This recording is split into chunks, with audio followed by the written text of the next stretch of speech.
Hello everyone, and welcome to Anomaly Archive where we post scary stories to help you sleep. Please comment where you're listening to my videos from since I believe it would be fun for all of us to know. Also, please don't forget to like and subscribe. Let's reach 10 subscribers until the end of this month. So sit back, relax, and enjoy. The flashlight beam cut through the trees, but it wasn't enough. The forest swallowed the light like it had swallowed the sound. Only our steps broke the silence, crunching against gravel and leaves. Dylan trailed behind me, camera in one hand, his phone light wobbling uselessly in the other. "Hurry up," I muttered. "It's too quiet," Dylan said. His voice felt smaller than usual. I didn't like it. "Just keep moving." The air carried a faint tang, metallic almost. I tried not to notice, but it stayed with me. The flashlight swept over a patch of ground, and I froze. Dylan bumped into my shoulder. What? There it was, a footprint, big enough to engulf my boot hole. The edges were sharp deep, 3 long toes stretched out like claws. Dylan crouched, his breath steaming in the cool air. "That's not a bear," he whispered. "It's just something," I said. He pulled out the camera, zooming in like it was an answer. "Stop filming," I said, sharper than I wanted. "Why? This is what we're here for." He pointed ahead, where the prints continued, each step spaced farther apart than a human stride. The beam followed the trail, but my legs didn't. Dylan stood, still recording.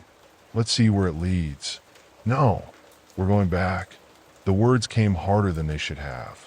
Dylan ignored me and stepped forward. I grabbed his arm. I said no. That's when we heard it. A low thud, distant, steady, like a giant's heartbeat. Dylan froze. The camera stayed steady, pointed at the dark. The sound grew louder, heavier. My pulse matched it.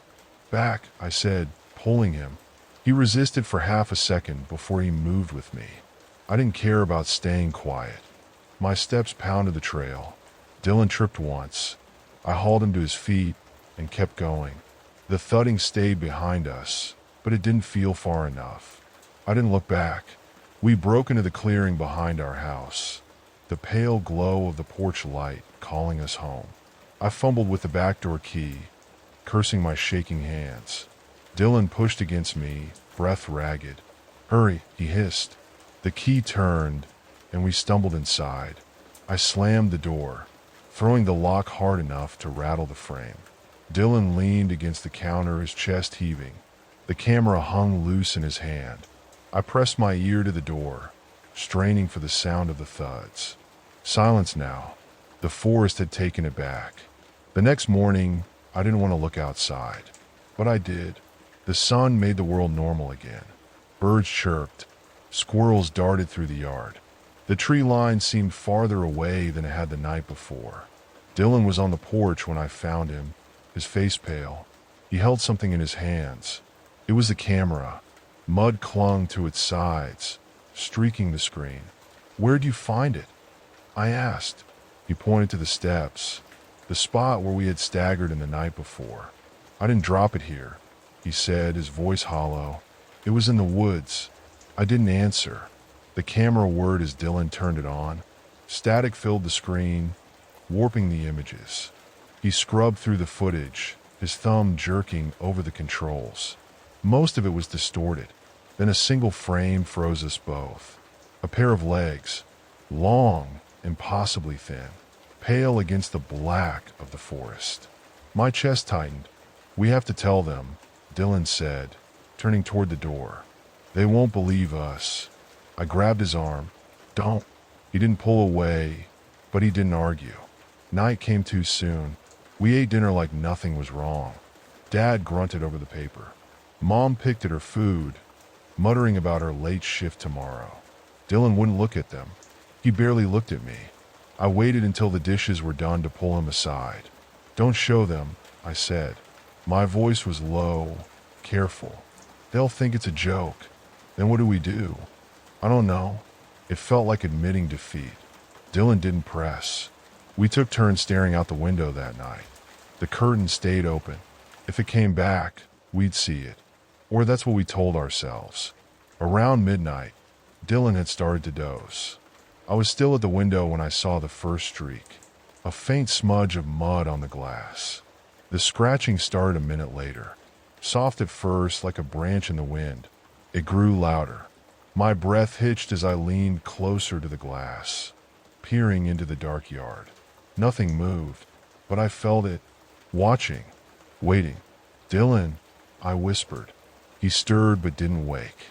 I gripped his shoulder, shaking harder. "Get up." He blinked at me, bleary-eyed.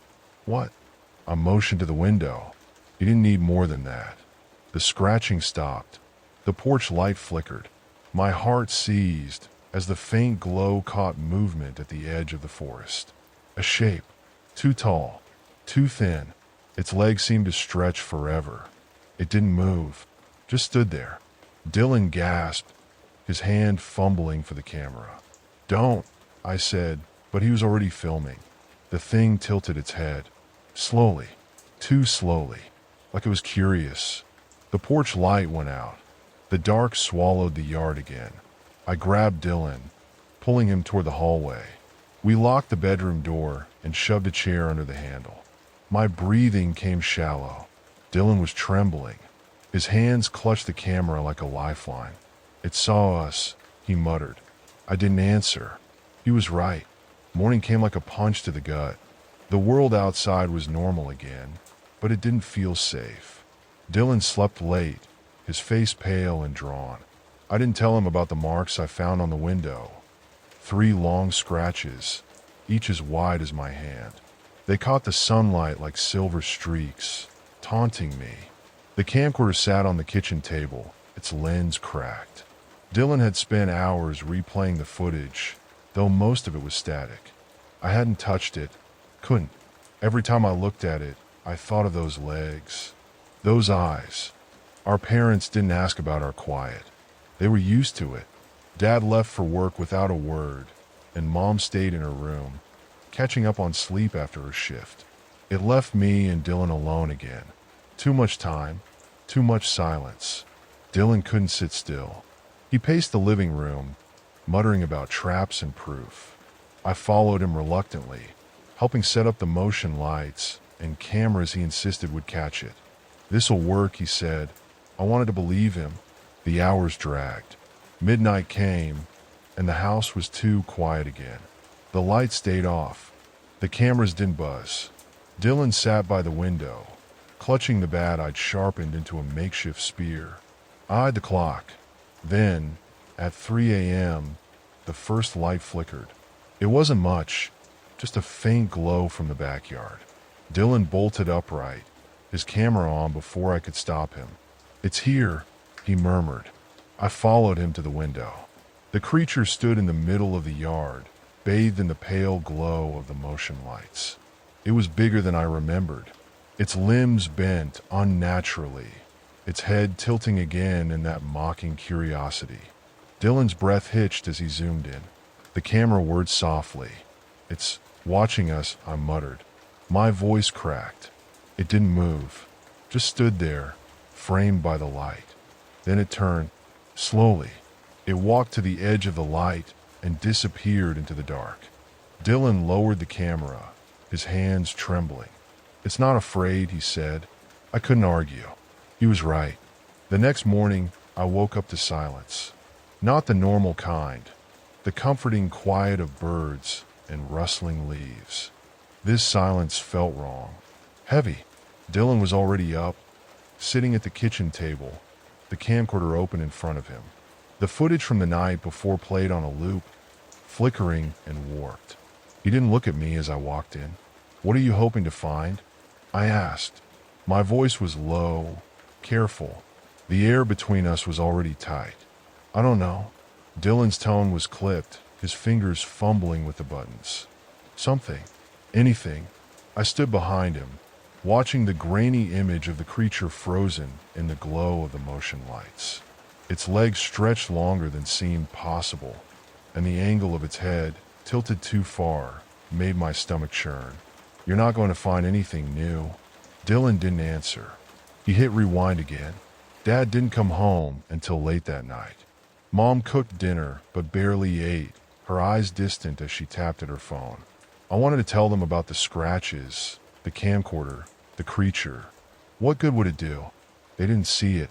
They wouldn't believe it. After dinner, Dylan cornered me in the hallway. His voice was low, urgent. We have to go back out there. No, I said. Absolutely not. Then what?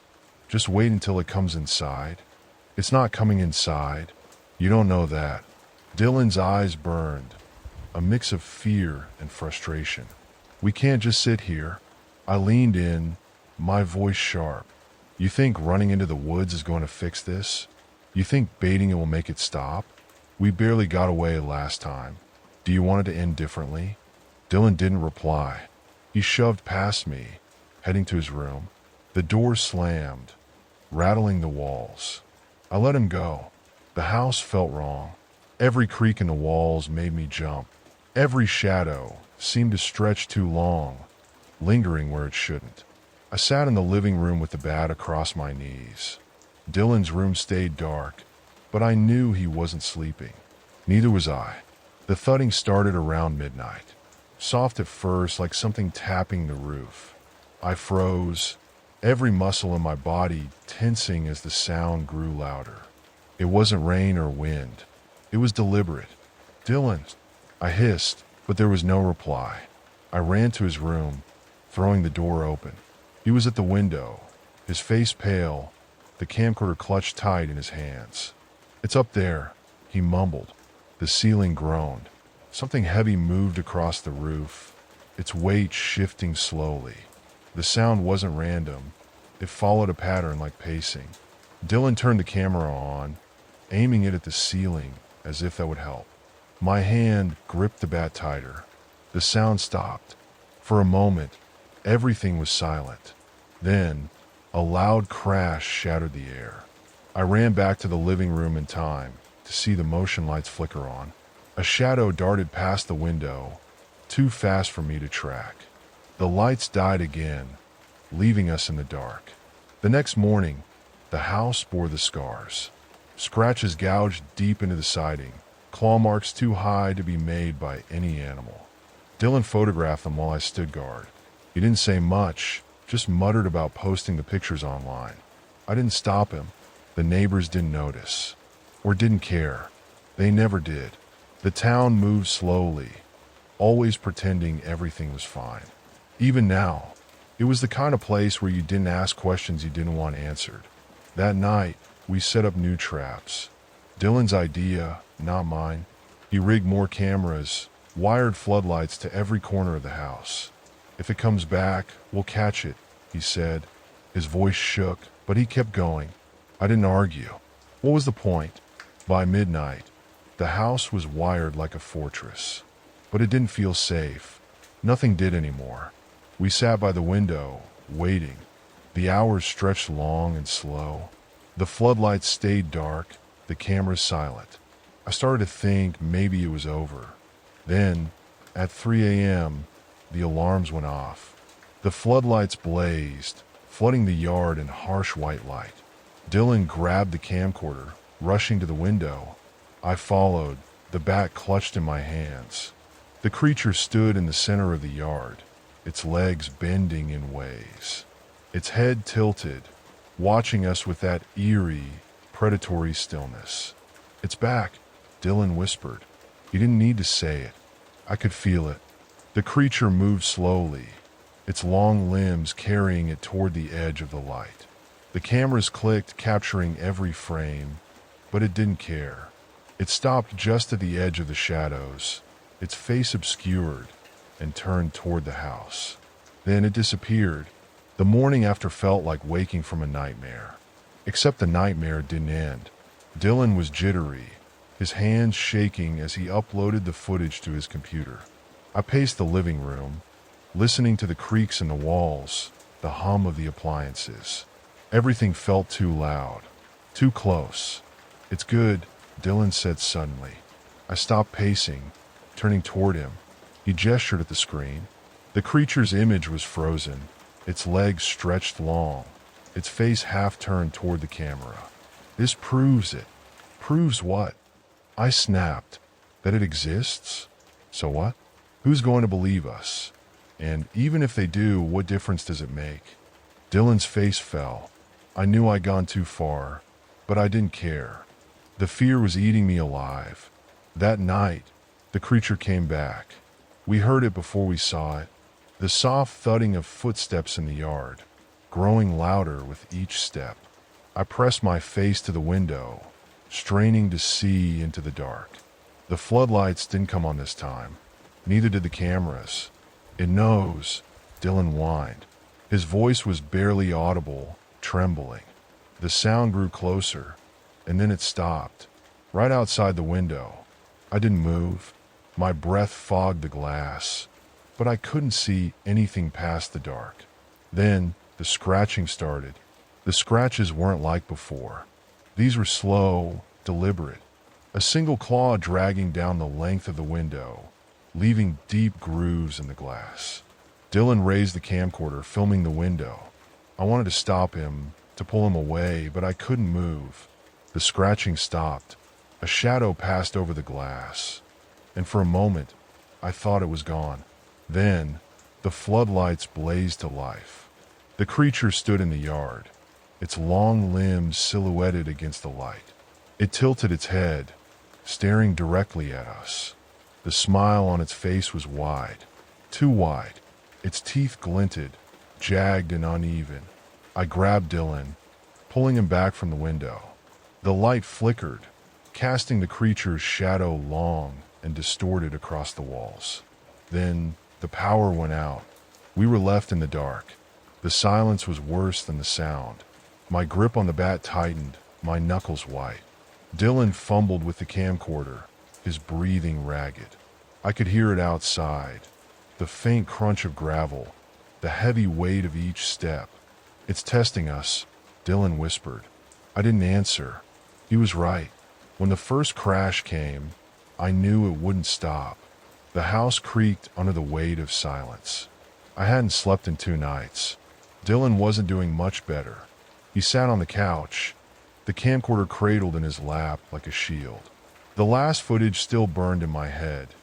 The creature's grin, the flicker of the floodlights, and the shadows stretching long and thin. It's still out there, Dylan said.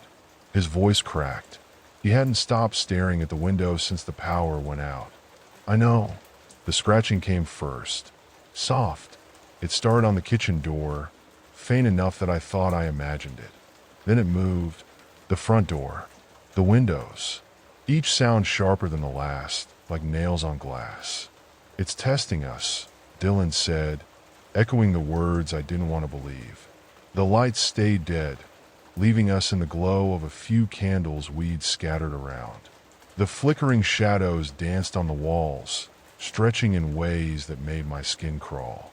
I didn't know if it was real or if my eyes were playing tricks. The sound stopped. For a moment, the silence returned. Then the footsteps started, heavy, measured. It was inside. I motioned for Dylan to follow me, keeping low as we moved down the hall. Every creak of the floorboards felt like a gunshot.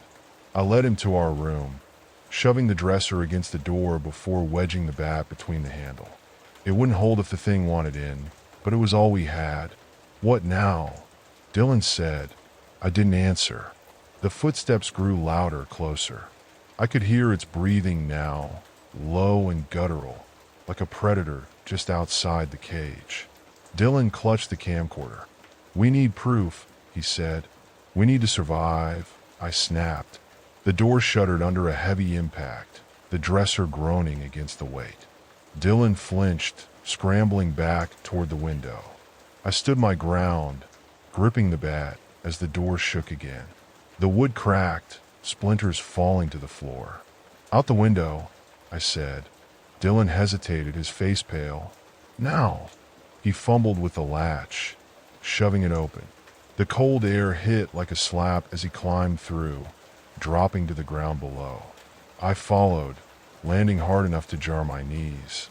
My breath steamed in the night air as I pulled Dylan up. The door upstairs crashed open. We ran. The forest closed in around us, the shadows deep and endless. My flashlight cut a narrow beam through the dark, but it didn't feel like enough. I could hear it behind us, crashing through the trees, its long legs snapping branches like twigs. This way. I pulled Dylan toward the old trail, the one that led to the clearing. I didn't know why. Maybe I thought the open space would give us a chance to see it coming. Maybe I was just running blind. The thudding grew louder, closer. Dylan stumbled, and I yanked him back to his feet. Keep moving. We broke into the clearing, our breaths ragged.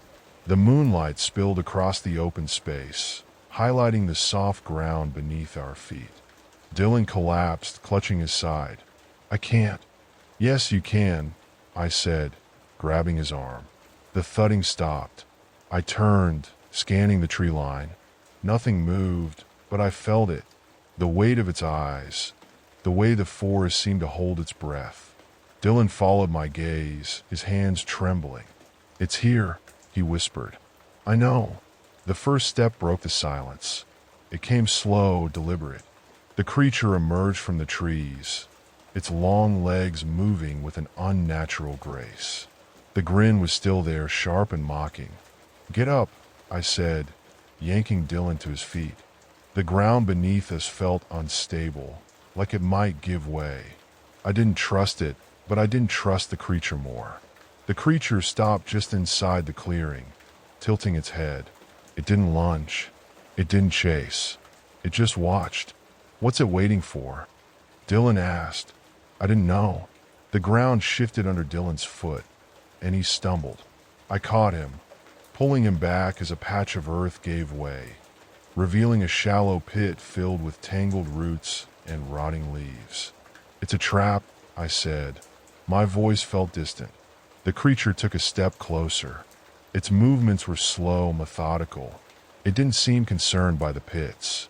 I realized why. It knew the ground, knew the traps. This was its home. We have to move, I said, dragging Dylan toward the edge of the clearing. The creature followed, its legs bending at unnatural angles. It didn't rush. It didn't need to. We reached the tree line, and I saw it, the ravine. The drop was steep, the rocks below jagged and unforgiving. My flashlight caught a narrow log spanning the gap, its surface slick with moss. This is insane, Dylan said, shaking his head. It's the only way. The creature was behind us now, close enough that I could hear its breathing again. The low, guttural sound scraped against my nerves. I stepped onto the log, testing its weight. It creaked but held. Go, I said, motioning for Dylan to follow. The log swayed under our weight as we crossed, the cold wind biting at our faces. Every step felt like a gamble, the ground below promising nothing but pain. Dylan slipped once, and I grabbed his arm, steadying him. Behind us, the creature stepped onto the log. Its long legs bent and stretched, keeping its balance with an unnatural ease. The grin never wavered. Hurry, I said, pulling Dylan forward. The log groaned under the combined weight. I didn't dare look back again. We reached the other side just as the log gave way. The creature dropped with it, vanishing into the mist below. The sound of the crash echoed through the ravine, then faded into silence. Dylan collapsed onto the ground, his breaths coming in short, panicked gasps. Is it gone? I didn't answer. My eyes stayed fixed on the edge, waiting for movement, waiting for the grin. The screech came first, high and sharp, cutting through the night like a blade.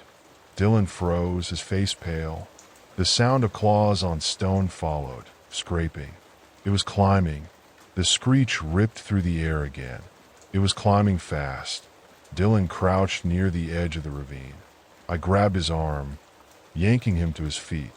Move, I shouted. My voice cracked, but I didn't care. We stumbled into the forest, the trees closing in around us.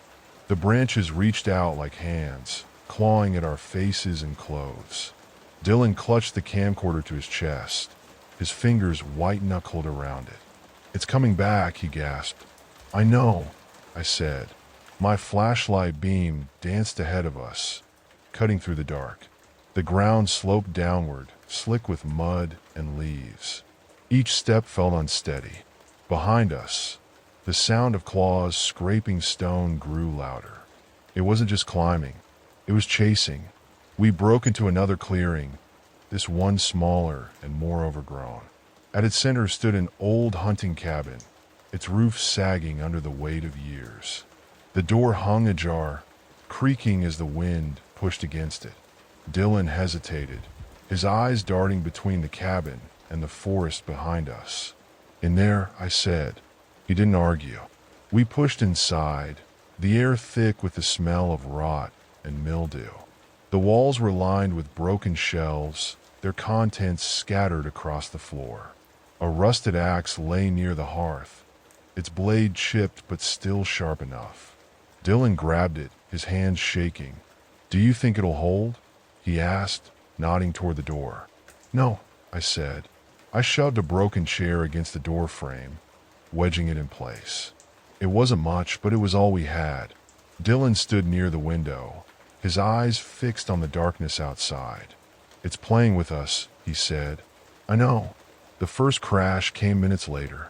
The cabin shuddered under the force, dust raining from the ceiling. Dylan jumped back, the axe clattering to the floor. I grabbed it, gripping the handle tight, as the door groaned under the weight of the creature's attack. "It won't hold," Dylan said. His voice was barely above a whisper. The door splintered, the chair snapping in two as the creature forced its way inside.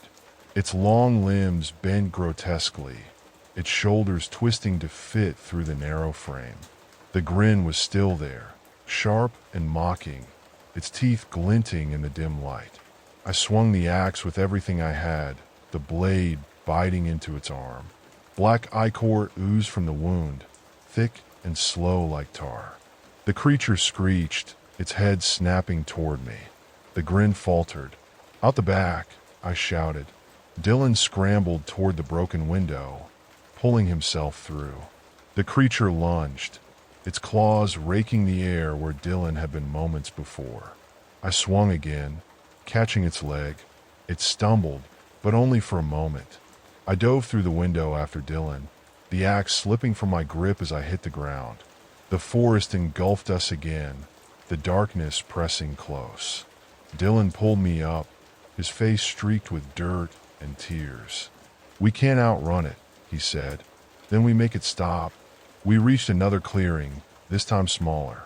The ground felt softer here, the scent of decay heavy in the air. Dylan spotted a can of kerosene near an old fire pit, half buried under leaves. He grabbed it, his hands fumbling with the cap. "We could burn it," he said. I nodded, grabbing a box of matches from my pocket. My hands trembled as I struck one, the flame small and fragile against the dark. "Get ready," I said. The creature burst through the trees, its limbs moving with terrifying speed. The grin was gone now, replaced by something worse. Its eyes burned, dark and endless, its claws outstretched. Dylan doused it in kerosene as it lunged. I threw the match. The flames roared to life, engulfing the creature in an instant. It screeched, a sound so loud and raw it made my ears ring. The fire spread quickly, licking at the surrounding trees. The creature thrashed, its long limbs flailing as it tried to smother the flames. I pulled Dylan back, the heat searing our faces. The forest seemed to hold its breath as the creature collapsed, its body crumpling under the weight of the fire. For a moment, everything was still. "Did we get it?" Dylan asked. "I don't know," I said. We waited until dawn before moving. The fire had burned itself out, leaving the clearing blackened and scarred. The creature's body was gone. Only ash remained, scattered across the ground like dust. Dylan stared at the spot, his face pale. "It's over," he said, but his voice wavered. I didn't answer. The forest was quiet, but it didn't feel safe. We made it home just as the sun broke over the hills. Mom was waiting on the porch, her face a mix of relief and anger. "Where have you been?" she demanded, her voice sharp. "Out," I said. I pushed past her, heading for the stairs. "Mason," she called after me, but I didn't stop. Dylan followed, his head down. My room was just as I'd left it, the curtains drawn tight. I collapsed onto the bed, my body heavy with exhaustion. The world felt distant now, like a bad dream I couldn't wake from. Then I saw it. 3 long scratches, carved into the wood above my bed. The lines were deep, on purpose. My stomach twisted as the realization hit me. It wasn't over. Dylan's scream echoed from the next room. I wasn't surprised either. The bar was dimly lit, the kind of place where the neon lights outside flickered incessantly, casting odd shadows on the patrons within. I'd spent countless nights in places like this, numbing myself with alcohol, the hum of muted conversations surrounding me like a heavy blanket. But tonight was different. There was a shift in the air, an energy that I couldn't place, something I should have recognized but didn't. As I sipped my drink, trying to focus on the dull noise around me, a woman slid onto the bar stool beside me. Her presence was subtle at first, a ripple in the stagnant atmosphere. But soon I found myself unable to ignore her. Her hair was a pale, striking shade of blonde, and her eyes, well, they were the kind of eyes that made you wonder if you had just stepped into a dream or perhaps some kind of nightmare. Her lips curled into a smile that seemed far too knowing for someone I'd never seen before. She looked at me like she had been waiting for me to show up, and for a moment, I felt a flicker of unease that I couldn't shake. She didn't ask for a drink. She didn't need to. The bartender simply poured her a glass of something dark and rich, a drink so smooth it seemed to match her demeanor. She sipped it slowly, taking in the atmosphere around us, but never once did her gaze leave me. After a few moments of silence, she spoke, and her voice was soft but commanding, like someone who knew how to take control without even trying. "You think this place makes you forget, don't you?" Her words weren't accusatory, just observant, as if she had some kind of insight into my very soul. "The alcohol, the numbness, the noise, it's all just a distraction, isn't it? You can't even remember the last time you felt anything real, can you?" I didn't know how to respond. I didn't want to respond. So I took a long pull from my drink and nodded. "Yeah," I said. "Something like that." She smiled, and I realized I had just made the worst mistake of my life. The conversation started slowly, with her offering observations about me, about my life, my choices, and my inability to connect with anything meaningful. She talked about the self-destructive patterns people fall into, the ways they fill the void with temporary pleasures, always avoiding the uncomfortable truths. I played along, initially skeptical of her claims, dismissing her as another person trying to make sense of their own issues by projecting them onto someone else. But there was something in the way she spoke, an unsettling clarity, a precision that cut deeper than any casual conversation had any right to. "You're stuck," she said suddenly, her eyes locking with mine. "And you know it. You're stuck in a cycle, just like everyone else. And you know what the worst part is? You'll never break free unless you understand why." I felt a shiver run down my spine. This wasn't normal. This wasn't just a conversation. "I'm not stuck," I replied, trying to sound more confident than I felt. "I'm just living my life." She tilted her head slightly, a small smirk curling at the corners of her lips.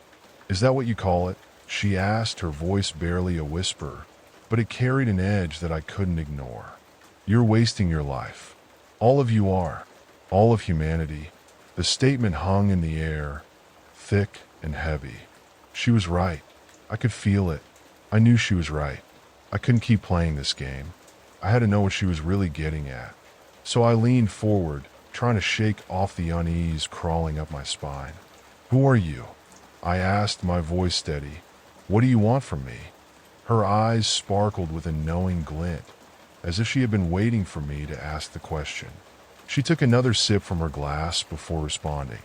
I'm not here to take anything from you, she said softly, but there was something dark beneath the calm. I'm here to give you a chance to see the truth. The truth about everything. I was about to ask what she meant when she interrupted me. I am Lucifer, she said, almost casually, as if she were stating her name rather than a revelation. I'm the one you call the devil, the one you blame for all the suffering in the world. But the truth is much more complicated than that. I froze. The words didn't register at first. Lucifer, the devil. I had heard the stories, the warnings, the explanations about good and evil, heaven and hell. But this wasn't a dark figure with horns and fire. This wasn't some grotesque monster. This woman, this creature, sat in front of me with a glass of wine, talking about truth and choices as if it were the most natural thing in the world. Was she really who she claimed to be? Was this some sick joke? Or had I stumbled into something far more dangerous than I could ever understand? Her next words hit harder than anything she had said so far. You don't realize it, do you? You don't realize that everything you believe about free will is a lie.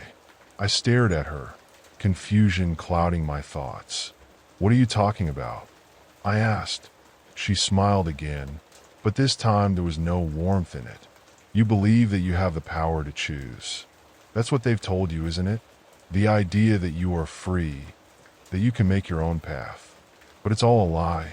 She set her glass down, her eyes never leaving mine. You're not free. None of you are. You live in a world that has been shaped by the choices of others, and you follow those choices without question. Her words were sharp, cutting through the fog in my mind like a blade. And the worst part is, you don't even realize it. You're so blinded by the illusion of freedom that you can't see the chains wrapped around your wrists. The ones that keep you in this endless cycle. I tried to process what she was saying, but it was like trying to hold on to water with my bare hands. It didn't make sense. How could that be true? How could I not be free? She must have seen the doubt in my eyes, because she leaned in closer, her voice dropping to a low, dangerous tone. You think your choices matter? You think that you're different from the rest of them? The truth is, you're just as trapped as everyone else. The world is in hell, and you're just another soul wandering around pretending you're not. I couldn't breathe, not because I was suffocating, but because the words Lucifer had spoken seemed to hang in the air, choking the life out of the space between us. Every beat of silence felt suffocating, like the world itself was holding its breath. I tried to steady myself, but there was something about her, about the certainty in her eyes, that left me unmoored. What do you want from me? I whispered again, this time with a sense of desperation creeping into my voice. The question seemed to hang in the air longer than it should have. She didn't respond immediately. Instead, she regarded me with an almost amused expression, as though she were watching a puppet tug at its strings, trying to make sense of its own existence. It was as though she had already decided that I would ask that question, and in some strange way, I had already fallen into the trap.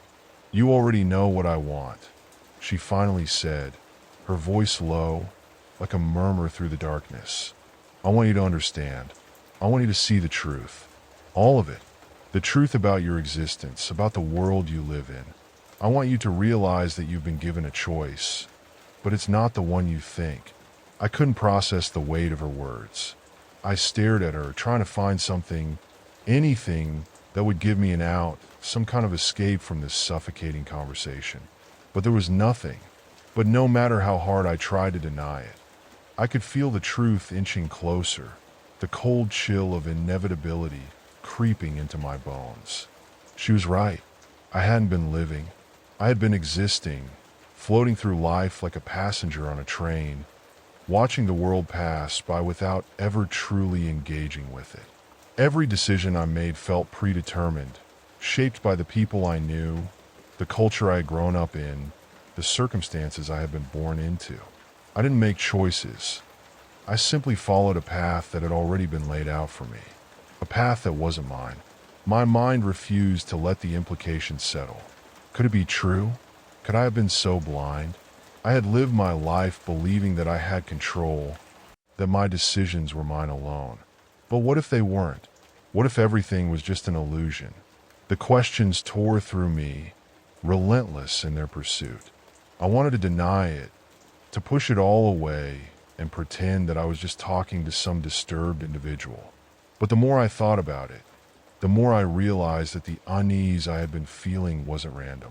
I had known something wasn't right, but I had never been able to put it into words. The world was off, skewed in ways that I couldn't articulate. The choices I made, were they really mine? I could feel the fragile facade of my existence starting to crack, revealing the deeper darkness beneath. I had to break free from this, but I couldn't. I didn't know how. Lucifer was speaking with such conviction, such calm authority, that I felt paralyzed, unable to act, as though I were frozen in place by the sheer force of her words. It was as if she had already claimed my soul, and now I was just playing out the final moments of a predetermined script. My hands clenched into fists on the table, nails digging into my palms. I had to stop thinking about this, stop engaging with her twisted rhetoric. But the harder I tried to shut it out, the more it came rushing in, relentless, unstoppable. She was right. I knew that on some level, deep inside, she was right. I had spent my life running from the truth, trying to convince myself that I was in control, that I had the power to decide my own fate. But the more I tried to deny it, the more I realized I had been living a lie. And yet, I couldn't let go. I couldn't let go of the hope that there was still something left to fight for, something that would restore meaning to the life I had squandered. I wanted to believe in the possibility of redemption, but the longer I sat there in the dim glow of the bar, the more it felt like a pipe dream. What if there was no redemption? What if the choices I had made had already sealed my fate? Are you afraid? Her voice was sharp, cutting through my thoughts like a blade. Afraid of the truth? Afraid that the lies you've been telling yourself have come to an end? I wanted to say no. I wanted to tell her that I wasn't afraid, that I wasn't like the others who had fallen for her manipulation. But the words didn't come. The fear inside me was too strong, too real. It was as if I were facing the end of everything I had ever known, and there was no escaping it. I felt cornered, trapped in a web of my own making. The silence stretched between us, heavy and suffocating. Just when I thought I might suffocate under the weight of it all, she spoke again, but this time her tone was softer, almost maternal. "You think you're different from the others," she said. "You think you've got it all figured out, don't you?" I swallowed hard. It was true. I had always believed that I was unique, that I was somehow separate from the mindless masses that followed the same tired path. I had always prided myself on my ability to think for myself, to reject societal norms and expectations. But now, in the face of Lucifer's calm observation, I realized how foolish that belief had been. She wasn't wrong. I wasn't different. Not really. "You've been given the same choices as everyone else," she continued, her voice calm but unwavering. "You're just as much a part of the system as everyone else. But what if you could break free? What if you could see things as they really are?" I didn't know how to respond. What was she asking? How could I possibly break free from everything I had ever known? The more I thought about it, the more I realized that the system she spoke of, this invisible force that shaped every aspect of my life, was all too real. And I was stuck in it, just like everyone else. My thoughts were interrupted by a sudden crash, glass shattering on the floor. I looked up, and, for the first time since Lucifer had sat beside me, I saw something that truly shocked me. The bar had gone silent. The patrons, the staff, everyone had stopped what they were doing, and all eyes were fixed on us. I turned back to Lucifer, and to my horror, I saw her grin widening, a twisted, almost malicious smile spreading across her face. She wasn't just a woman anymore.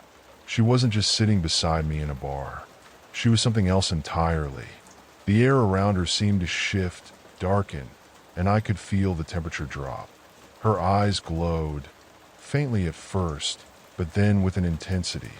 "What's going on?" I said. She didn't answer. Instead, she stood up, the atmosphere around her bending to her will. Her voice rang out, clear and commanding. "All of you are nothing. You are all part of the same system, trapped in the same cycle, and you will never escape it. None of you can, but perhaps one of you will choose to break free." The silence was deafening. The patrons around us shifted uncomfortably in their seats, as if some invisible force was forcing them to obey. And then, in an instant, the glassware on the shelves rattled, the air itself seeming to tremble, as if something much larger than us was stirring beneath the surface. Lucifer's grin faded, her expression suddenly cold, almost disappointed. I was hoping for more. But then again, I always forget that you people are all the same. You believe in the illusion of control, the illusion of choice. But you'll never make the right one. No one ever does. I felt my body tense. "What do you mean?" I whimpered, barely able to breathe. And that's when she laughed. It was soft at first, like a murmur of disbelief, but then it grew louder, colder, until the very walls seemed to shake with the sound. Her eyes gleamed with an unsettling pleasure as she stepped closer to me. "You're the one who's going to make the choice, you know. The choice that will decide everything." Before I could react, before I could ask her what she meant, everything around us shattered. The world itself seemed to come undone, and in that moment, I understood the truth she had been trying to show me. The world wasn't just trapped in a system. I was the system. The world spun. The walls of the bar, once familiar, began to warp and stretch as if reality itself were unraveling. The flickering lights above us buzzed like dying insects, casting eerie shadows across the room. I tried to move, to escape, but my body refused to obey. Lucifer stood across from me, watching with a calm, almost amused expression, her eyes still glowing like twin embers in the dark. The sounds of the bar faded into nothingness, as if the very fabric of existence had been muted, leaving us suspended in a vacuum of isolation. My breath came in shallow bursts, but the sensation of panic was different now. It was like I was caught in the grip of something far larger and far more terrifying. Lucifer was no longer just a woman. She was a force, a presence. The air around her seemed to bend, to shudder with the power emanating from her. The patrons, the staff, everyone in the room were frozen in place, their eyes glazed over as if they were puppets on strings. I could feel the invisible pull of her power, like a tide, dragging me closer to her. The room, the world, the very ground beneath my feet felt unstable, as though it might give way at any moment. I couldn't breathe. Not from fear, but because the very air felt like it was closing in on me, pressing in from all sides. Every inch of space seemed thick with the weight of her gaze, her presence.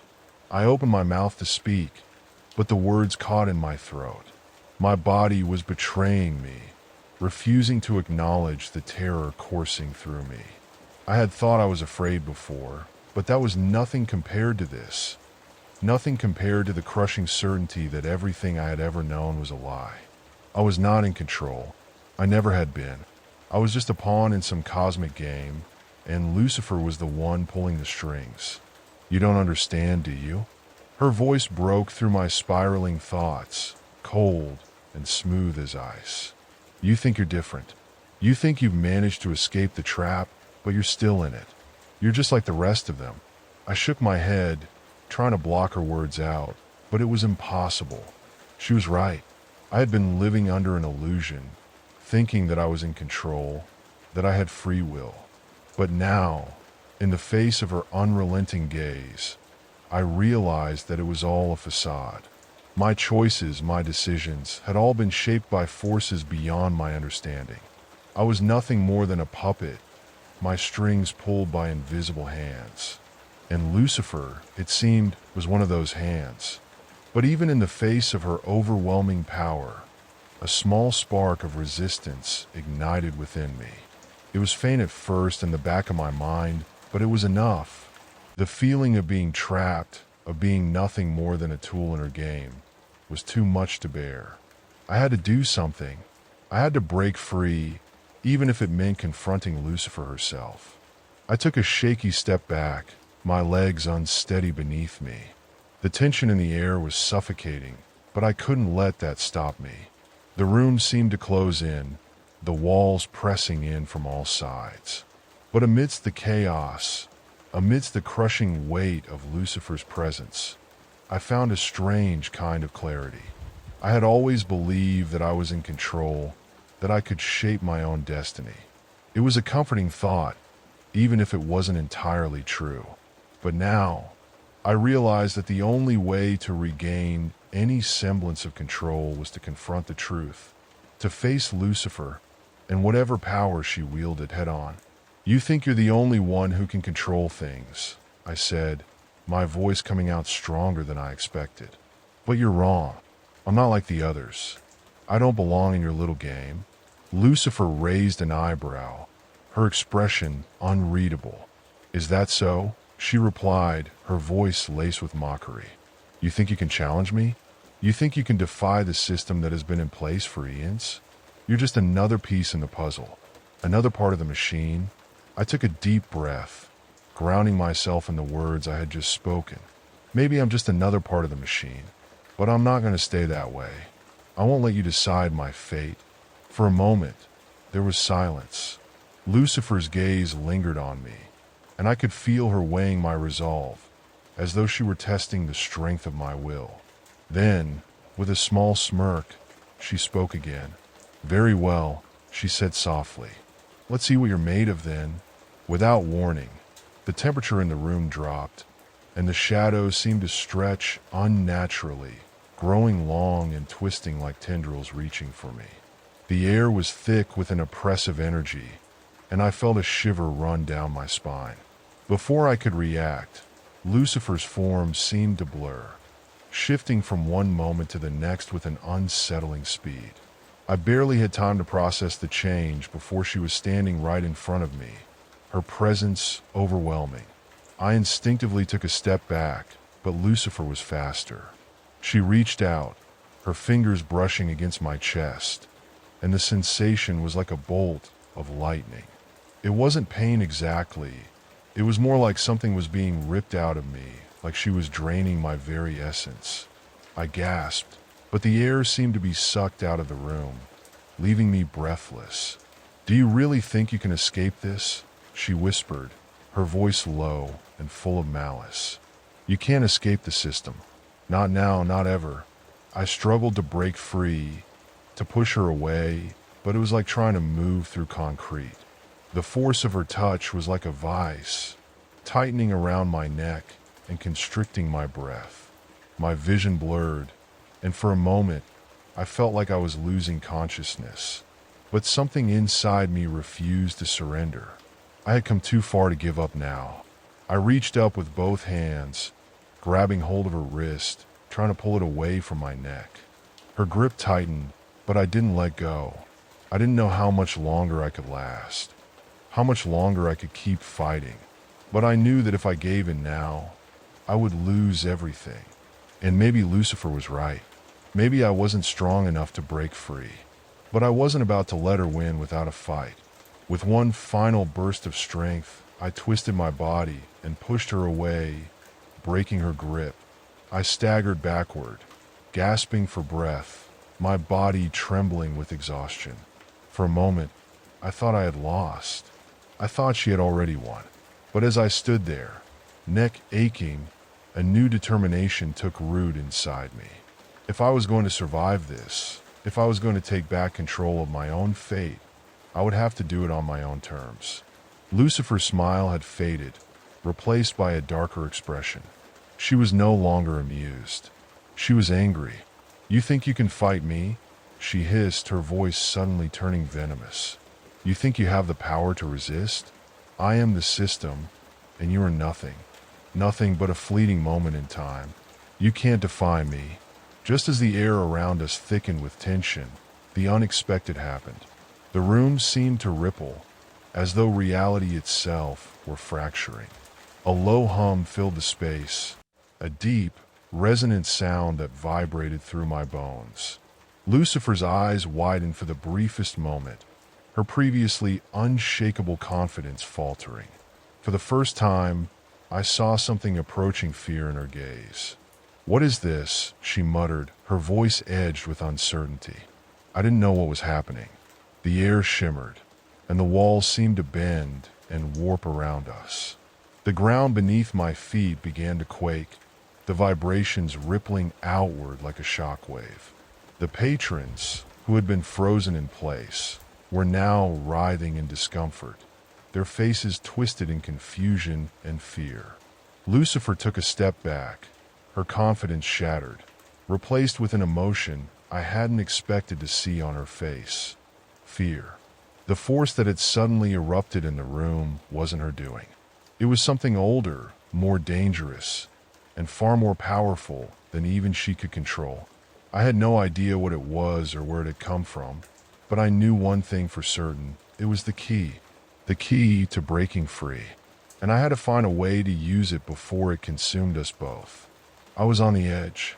It wasn't just the strange force now crackling through the room like electricity. It was everything. The life I had known, the illusions of control, the notion that I had even the slightest say in the direction of my fate. It was all slipping away. Lucifer, the great deceiver, had always seemed so sure of herself, so unshakable in her belief that she controlled everything. But now, for the first time since she had stepped into my life, I saw the flicker of doubt in her eyes. It was as if she had been exposed, stripped bare in front of an audience of one, and I was the one who had pulled the curtain back. The room was vibrating now, the walls shaking as if the entire bar was about to collapse into itself. I barely had time to register the horror on the faces of the patrons before my focus snapped back to Lucifer. She was no longer standing in front of me with that confident smirk. She was stumbling, her hands pressed to her temples, as if she were trying to push something out of her mind. I took a step back, the trembling of the ground beneath me throwing me off balance. The walls of the room seemed to distort, their once familiar shapes now contorting into grotesque, impossible angles. I had no idea what was going on, but the one thing I knew for sure was that I needed to get out of there. My heart was racing, my thoughts clouded with panic, and I couldn't stay here, not like this. But how? Where would I go? A crackling sound filled the air, and the shimmering force that had been distorting reality now began to coalesce in the center of the room. It was an energy, a force that I couldn't see but could feel, wrapping around me like a vice. It was the same force that had set Lucifer on edge, the one she feared. For a split second, I saw her face twist in panic, her eyes wide with shock, as if the ground beneath her was slipping away as well. "What is this?" she hissed, her voice shaky for the first time. "This isn't part of the plan. This shouldn't be possible." Her voice cracked, and I saw it. The mask was slipping. Lucifer, the powerful being who had walked into my life as if she owned the world, was beginning to lose control. The thought was strangely comforting, but it didn't make my situation any easier. I couldn't let my guard down. Not now. I had to think. I had to move. I glanced around the room, trying to make sense of the chaos. The patrons were no longer frozen. Instead, they were writhing, twisting in place, as if some invisible force had taken hold of them. They weren't screaming, at least not in the way you'd expect. There was no sound coming from their mouths, no expression on their faces except for fear. Uncontrollable, raw terror. I knew then that whatever this force was, it wasn't just affecting Lucifer. It was affecting everyone. The very fabric of reality was being torn apart, and none of us were safe. And yet, despite the overwhelming odds, I felt a flicker of a chance. It wasn't a plan, not exactly, but it was an impulse. I had to get to the exit. I had to escape. There was no time for hesitation. I turned and bolted toward the door, my feet barely touching the ground as I rushed toward the exit. I could hear Lucifer's footsteps behind me, growing louder as she followed. But she wasn't just chasing me. She was running from something far worse than me. I didn't look back. I couldn't afford to. The air behind me crackled with an intensity that made my skin prickle. I knew Lucifer was following, but I didn't care. I just had to get out of the bar. I had to get away from whatever was threatening to tear everything apart. My fingers gripped the door handle, but before I could pull it open, a sound from behind stopped me in my tracks. A low, rumbling growl. It wasn't from Lucifer. It wasn't even from the patrons. It was something deeper, more primal, a sound that came from the very bowels of the earth. A sound that carried with it the weight of centuries, of ancient powers awakening. What was happening? What was this thing that had taken over the room? I turned slowly, my breath shallow in my throat. "Run!" she screamed suddenly, her voice raw, almost pleading. "Run, before it's too late." But it was already too late. The air around us pulsed, and a deep, guttural roar erupted from the very fabric of the space. The room shook with the force of it. The walls cracked, and the ceiling groaned under the weight of something massive, something ancient, breaking through. The floor split open beneath me, and for a brief moment, I felt like I was falling through the cracks of reality itself. My body was weightless, suspended in the void, and then, as suddenly as it had begun, the shaking stopped. I opened my eyes and found myself on the ground, sprawled on the floor of the bar. The walls were still intact, but the atmosphere had changed. The air felt wrong. It was as if the room had been reset, but at a cost. Something had shifted. The patrons, too, were standing in place, frozen once more, but they were no longer just standing. Their faces were twisted, their bodies contorted in unnatural ways. They were no longer human, at least not entirely. They had been consumed, taken by whatever force had just torn through the fabric of reality. They were lost. I stood up, my body trembling with exhaustion. I had escaped, but only just. The room was silent now, save for the distant hum of the energy that still lingered in the air. Lucifer was gone. At least, I couldn't see her anymore. The force that had chased me, the thing that had been trying to destroy us all, had vanished, leaving only the wreckage behind. I looked around the room, trying to make sense of what had just happened, but nothing made sense. The pieces of this night, the events that had unfolded in such rapid succession, were still out of place, floating in my mind like shards of glass. I couldn't explain what had happened, not fully. There were too many questions, too many loose ends. But one thing was clear. Lucifer had been right about one thing. There was a system, a force, an order to everything. But what I had just experienced was proof that even the most unshakable of powers could be undone. Lucifer had tried to control the system, but it had backfired. Something had broken free, and in doing so, it had disrupted the very order that had held everything together. I walked slowly toward the door. The weight of what had happened was still heavy in my chest, but I could feel a strange calm beginning to settle over me. I didn't know what I would find outside, but I knew this. I had survived. I had faced Lucifer, and I had escaped. The rest didn't matter. Just as I reached the door, a voice rang out behind me. "You think it's over?" I turned, and there she was, Lucifer. She was standing there, her form flickering in and out of focus, as if she were barely holding herself together. Her once pristine appearance was now disheveled, her clothes torn, her face streaked with dirt and sweat. But her eyes, they were still those cold, glowing orbs, and they were fixed on me, full of malice. "You think you've won," she said, her voice barely a whisper. But this was never about winning. It was never about power or control. It was about understanding. And you.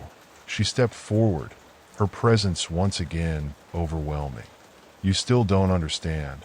I felt the hair on the back of my neck stand up, but I didn't flinch. Then explain it to me, I said, my voice steady. Lucifer smiled, a cold, calculating smile. You think you've escaped, she said softly. But the truth is, you've only just begun.